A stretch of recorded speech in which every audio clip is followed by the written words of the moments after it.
everyone, and welcome back to my channel. My name is Charlene, and today I'm going to be doing the first quarter freakout tag. Now, I did already record this video once, as you'll see in a minute, because my outfit will change, but I realized after I filmed that video and started editing it that I forgot to actually talk about something at the beginning of the video that I had planned to talk about. So I'm back here filming again to actually cover all of that with you. So what I wanted to talk about was the fact that this video normally, considering we're late April, early May, would normally be my May TBR video.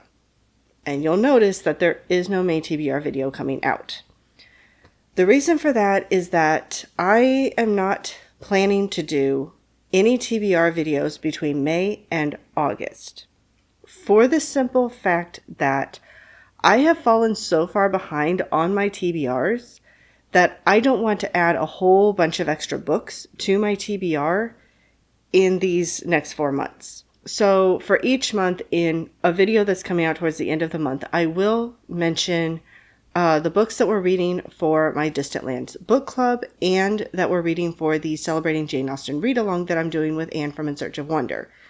But those are the only books that I'm going to be adding to my TBR over the next 4 months. Everything else is mostly going to be trying to get to the books that I had planned to get to earlier in the year but haven't been able to make time for. And the main reason I have fallen so far behind is because I spent a good part of January trying to get caught up on all the books I started in 2024 that I hadn't finished. And so I ended up falling behind on my January TBR, had to spend the first part of February getting caught up on it, so I didn't get to all the books in my February TBR. And then same thing happened in March, same thing happened in April. And in March and April, I've had less time to read because guess what? It's spring. And that means there's stuff growing in the yard that has to be taken care of. And yes, my husband and I take care of it together, but there's just, when the weather warms up, there's always more things going on, more events going on. There's more work to do out in the yard that we didn't have to do in the winter. And so I'm having less time to read in the spring than I was in the winter. So my reading is falling further and further behind. So I'm trying to take these 4 months to just try to get caught up as much as possible rather than adding a whole bunch of books to my TBR instead. So with that being said, the 2 books that I will mention are on my TBR for May that I do have to add. The first one is for the Distant Lands book club, which is my book club that I created and started back in January. And the book that we're reading in May is Age of Myth by Michael J. Sullivan. This is an adult epic fantasy. I know Michael J. Sullivan is fairly well loved, but I have never read any of his books. So this is the one I picked for May, and I will have to read the back because I can never remember what this book is actually about. Since time immemorial, humans have worshipped the gods they call Frey, truly a race apart, invincible in battle, masters of magic, and seemingly immortal. But when a god falls to a human blade, the balance of power between humans and those they thought were gods changes forever. Now, only a few stand between humankind and annihilation. Wraith, reluctant to embrace his destiny as the god killer, Suri, a young seer burdened by signs of impending doom, and Persephone, who must overcome personal tragedy to lead her people. The age of myth is over. The time of rebellion has begun. So it sounds like a really good book. And like I said, I've heard good things about Michael J. Sullivan in general. So I'm really hoping that I enjoy this one as well. And I hope everyone else in the book club does also. And my co-host for May is going to be Dia from Novel Idea. She has read this book before, but she's been interested in rereading it. So it'll be interesting to see her thoughts on it upon a reread and my thoughts reading it for the first time. And of course, I look forward to hearing your guys' thoughts on the book as well. I do have a book club page set up on Fable, which is always linked in the description of my videos. So if you want to follow us over there, Fable breaks down the book discussions chapter by chapter. So you can just say, okay, I've read through chapter 7, and you can read the discussions from there. Leave your comments up to that point, or however often you want to leave comments. But you know where it's safe for you to read and where you probably shouldn't because you might be spoiled.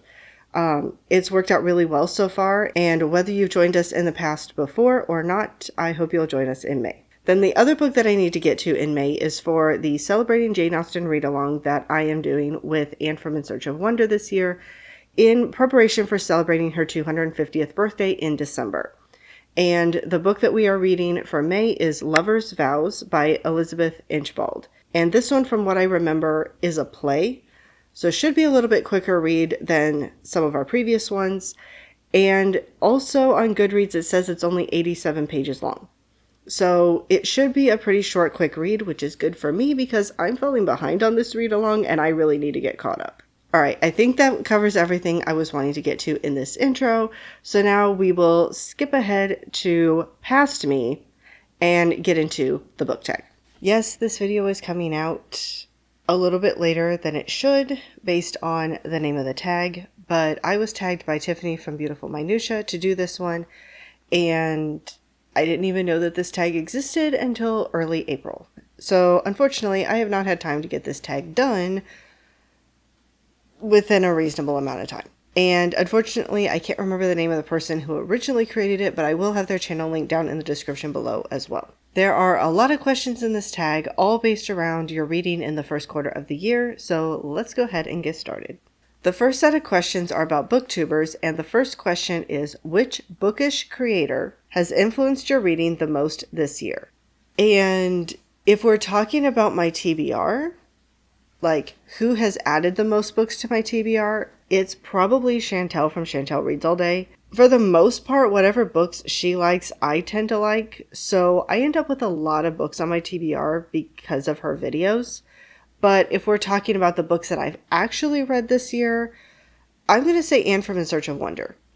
Because between the Jane Austen read-along that we're doing together, one of the buddy reads that I've had this year, her Reading the Classics challenge, her Epistolary January readathon, honestly, Anne's challenges and readathons and read-alongs has made up the vast majority of the books that I've read this year. So I'm going to say Anne has influenced my reading the most. Question number 2 is, have you noticed any interesting shifts or trends within the bookish content world? I don't know if this is particular to the first quarter of the year, but I have noticed over the last several months that book tags seem to be making a comeback. They were really big on Booktube for a while, then they kind of started fading out. Some people would still do them, but a lot of content creators stopped doing them. And now they seem to be making a resurgence. I'm seeing a lot more people doing book tags than I used to see. I think that was starting to become more of a trend later in the year last year, not necessarily specifically in the first quarter, but it is something that I've noticed. I'm also noticing that a lot of content creators that I've been following who used to put out a ton of videos are now scaling back the number of videos they're putting out. And I don't know if it's just where some people happen to be in their lives, or if it just happens to be that a lot of content creators are deciding one video a week is plenty, or even in some cases, one video a month. But I am noticing a little bit of scaling back. There are still plenty who are posting quite a few videos, but I am noticing a number of creators are scaling back. Question number 3 is there a type of bookish content you wish creators, including yourself, explored more? And I would say yes. And the one that comes to mind, or maybe the types that come to mind, are the videos that are more focused on either specific books or specific types of books. So where a content creator really delves into their viewpoint on a book, or there's a themed video, whether it's a vlog or a wrap-up or something like that, where they read a certain type of book and they're talking about their thoughts on those types of books. Maybe it's newer releases, or maybe it's thrillers, or maybe it's historical fiction, and historical fiction probably within a certain time frame, I guess. But just the type of videos that can give you a better idea on if you like books in this topic or in this genre, then here's books that I liked in that area, here's books I didn't like in that area, and why. And it might give you a better idea of which of those books you might enjoy more, so you're not having to read 5, 10, 15 books in that genre or in that topic, and most of them turn out to be duds. You can focus in on the ones that sound more interesting to you that you're more likely to enjoy, and skip the ones that you're not. And I know there are several video ideas I've had for this type of thing where either it's a vlog based on reading certain types of books, or maybe even working on certain types of goals, or focusing in on a certain genre or a certain book. Unfortunately, I just haven't had the time to work them into my schedule, which is something I'm trying to work on. Question number 4 is, what is a book recommendation you took from a creator that completely paid off? And just going off of the books that I've read so far this year, I'm going to go with Things We Didn't Say by Amy Lynn Green. This one was not one that I saw a specific booktuber talk about, but I was doing what I called my one and done challenge last year, and it was where I went through genre by genre and listed out authors who I'd read one book by in that genre and then never read anything else, and then you guys got to vote on which author you wanted me to try another book from. And the one that won for historical fiction was Things We Didn't Say by Amy Lynn Green.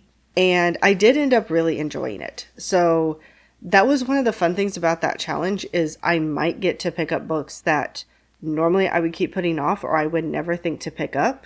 I just unfortunately was running into the problem of too many books on my TBR were books that I had to read, not books that I just chose to read.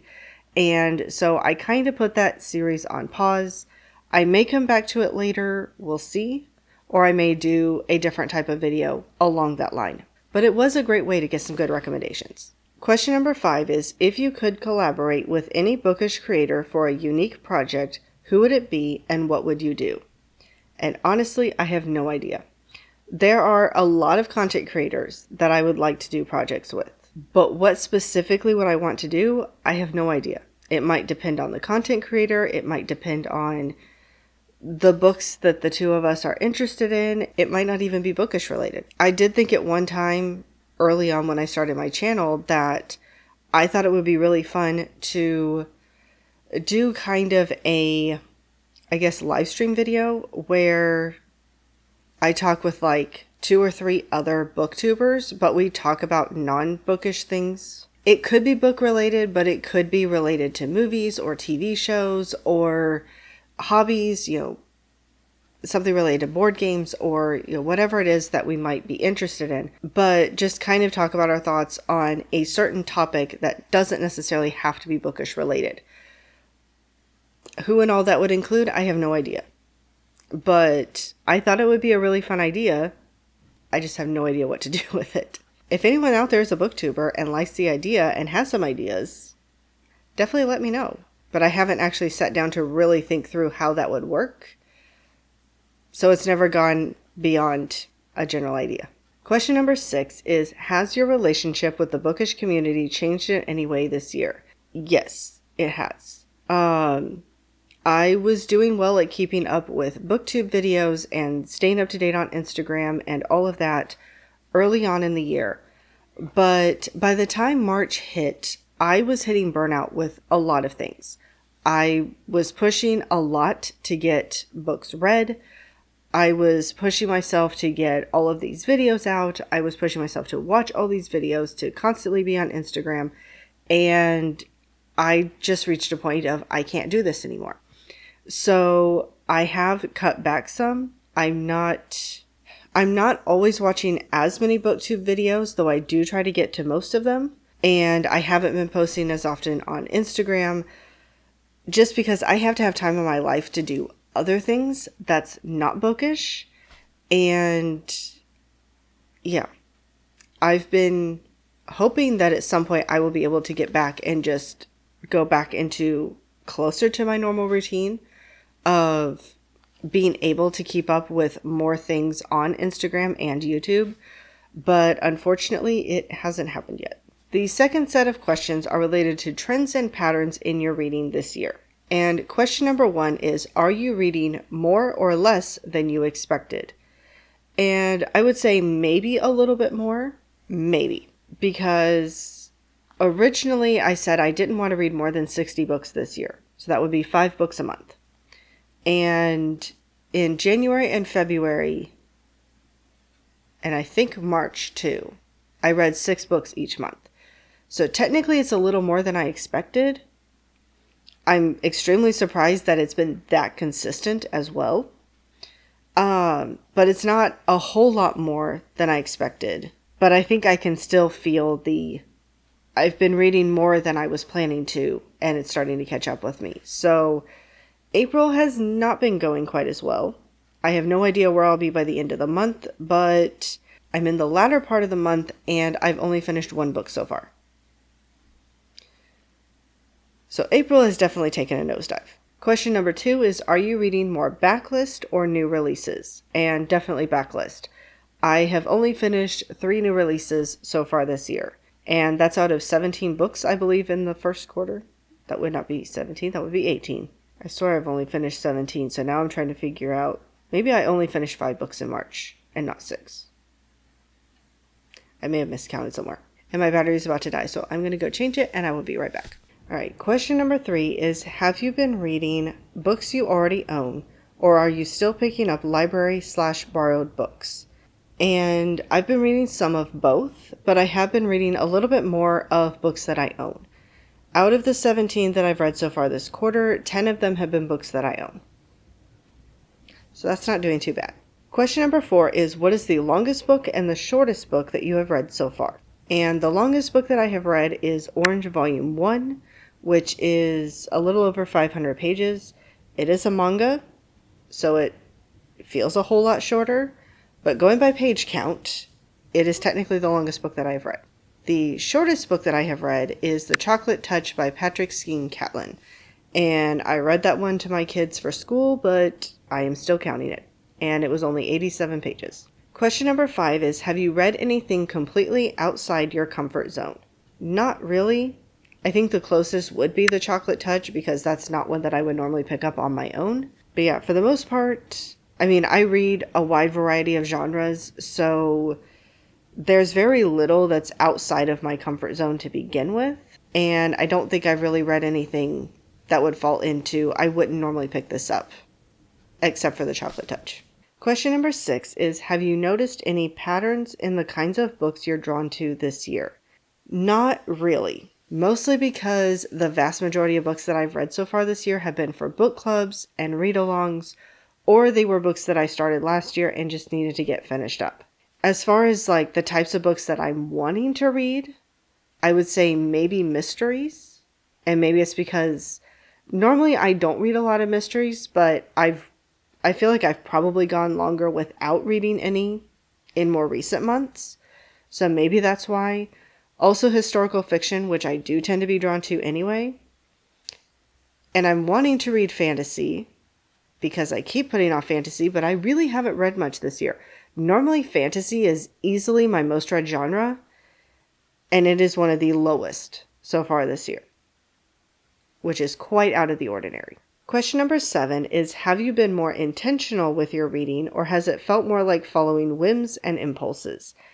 Definitely intentional if we're going with intentional, meaning what I'm going to read is planned out. It's definitely not mood reading. It's definitely not on impulse.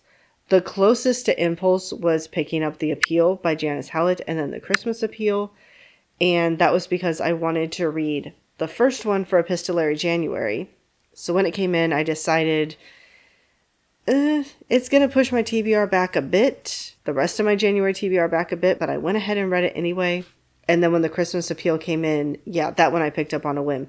But pretty much everything else has been planned out for one reason or another. And I'm not saying it's a bad thing, but I'm not saying it's a good thing. I like having a mix of books that I plan to read and books that I just pick up on a whim. And the fact that I have had so few books that I pick up on a whim is not really great. The next few questions are about reading goals and challenges. And the first question is, are you on track with any reading goals or challenges you set at the beginning of the year? Absolutely not. Not even close. I don't know if I have read a single book that was part of a goal, other than my book club that I started and the Jane Austen read-along. And I said that I wanted to get to 1 new release a month, but I don't even think that was one of my 2025 reading goals. So I guess that one kind of just got added in. unofficially.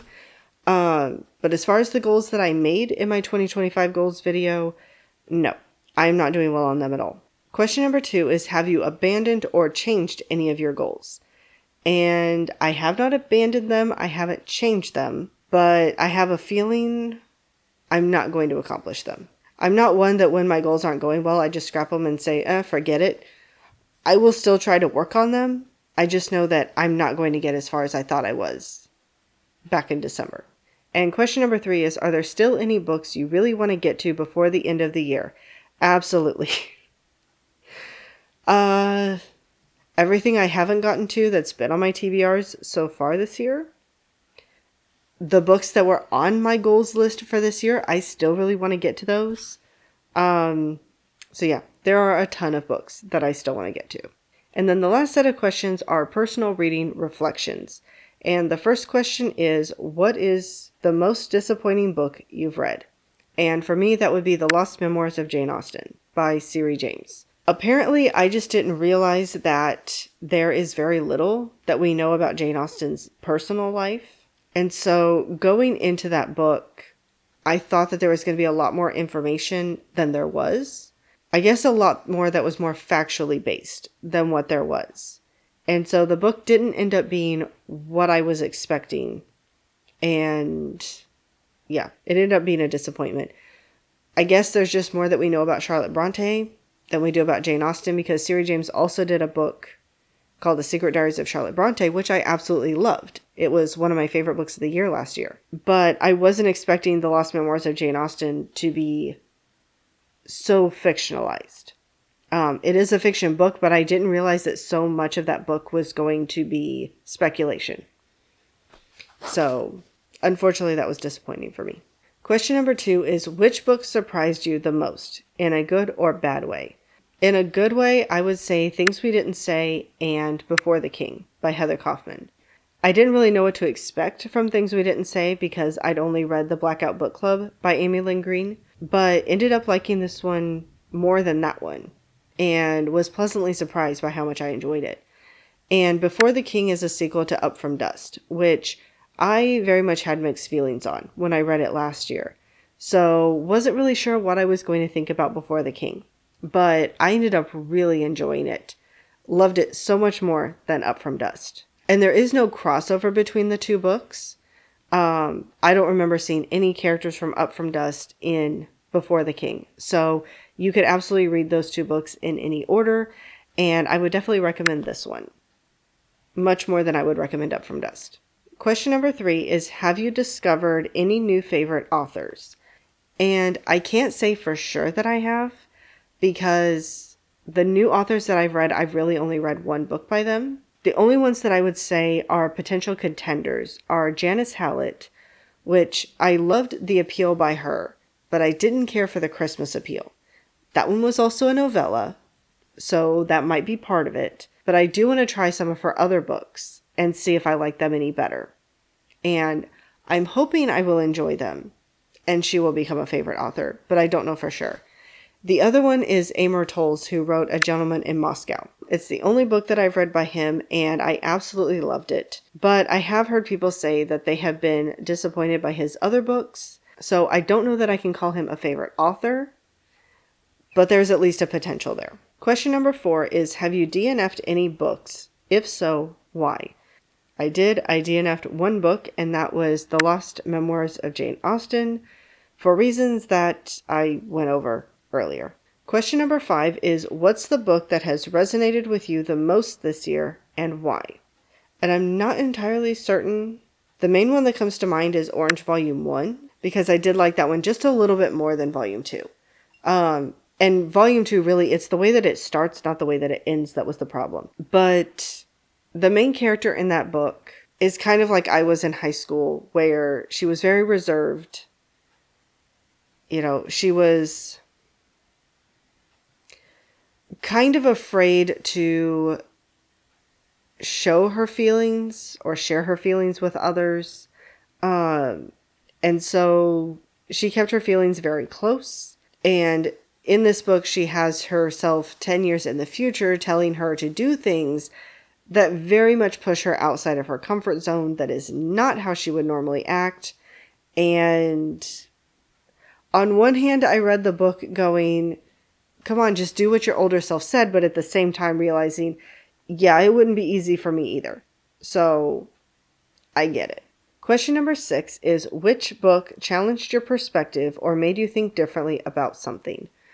And for this one, I would go with Stop Calling Me Beautiful by Felicia Masonheimer. This is a Christian nonfiction, and it starts out talking about how shallow so much of women's Bible studies and women's conferences are, boosting you up and telling you about how you're enough and you are loved and you are, all of these things, but you leave not really knowing what to do with that. And then she goes into a more deeper theology in the book in who you really are in Christ and what you can do with that information. And question number 7 is, what is the best book you've read so far this year? I don't know, because I want to say A Gentleman in Moscow by Amor Towles, but I'm really starting to feel like that book was a cheat. On December 31st, I had, I think, 40 pages left in the book, and I thought I could stay up later and finish the book, or I could just wait and finish it on January 1st, and then it's my first book of the year, and my first book of the year would be a 5-star, because I knew the book was going to be 5 stars. I knew that almost from the time that I picked the book up. So I decided to wait and start the year with a 5-star read. But that's really starting to feel like a cheat because I read most of the book in November and December, and only read the last 40 pages in January.